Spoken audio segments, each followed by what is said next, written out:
ahead of this week's developments, we heard from Congressman James Comer, the chairman of the House Oversight and Accountability Committee, and he released a 19-page report outlining this decision. He said, quote, Mr. Biden's decision to defy the committee's subpoenas and deliver prepared remarks prevents the committee from carrying out its constitutional oversight function and its impeachment inquiry. Mr. Biden's refusal to comply with the committee's subpoenas is a criminal act. It constitutes contempt of Congress and warrants referral to the appropriate U.S. Attorney's Office for prosecution as prescribed by law.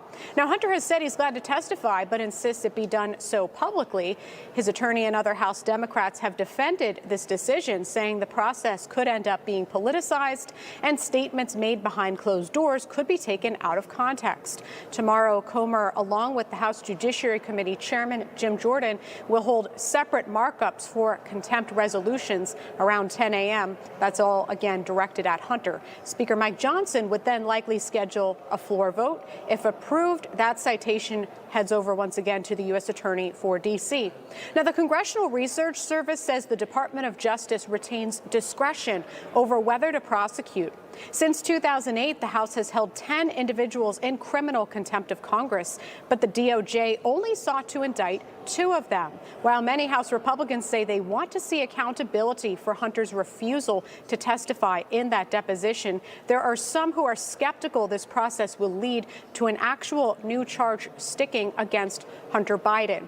Now, I spoke with Congressman Matt Rosendale, Montana Republican, about all of this and asked him about what this means if this charge does not move forward. He says it is up to the Department of Justice to prosecute that. But he says this is a bigger point of sending a message to the American people, getting out there the information about the House Republicans' findings about the millions of dollars that the Biden family has netted from foreign entities.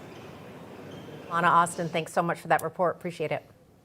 Okay, joining us now to discuss is former Chief Counsel for the Senate Rules Committee, Joe diGenova, and former Chief Counsel for the Senate Intelligence Committee, Victoria Toensing. Vic, let's start with you here. I bet you're both fired up to talk about this, so I'll give you 2 questions here.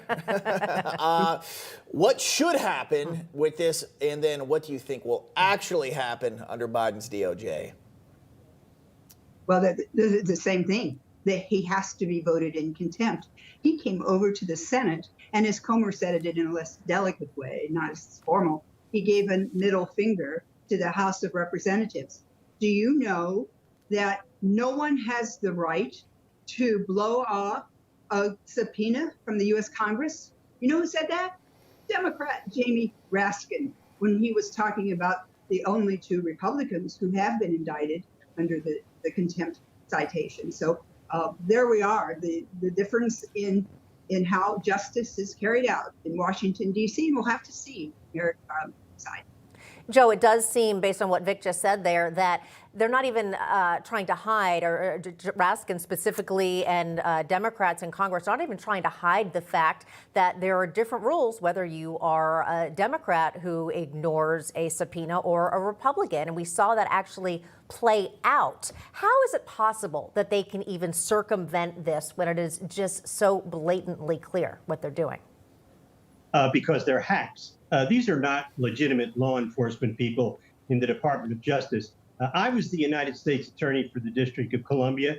I received contempt of Congress citations from the Democratic House of Representatives. I was ready to present them to the grand jury. In one instance, I was asked not to prosecute by Stephen Solars, who was the chairman of that Western Hemisphere subcommittee, after the defendants decided they were going to turn over documents that they had refused to turn over to the House of Representatives. Matthew Graves, the current U.S. Attorney for D.C., is a political hack. He is not going to prosecute Hunter Biden. He and Garland have already decided they're willing to take the political heat, no matter how bad it looks in terms of law enforcement. But make no mistake about it, what you see at Main Justice and the U.S. Attorney's Office for D.C.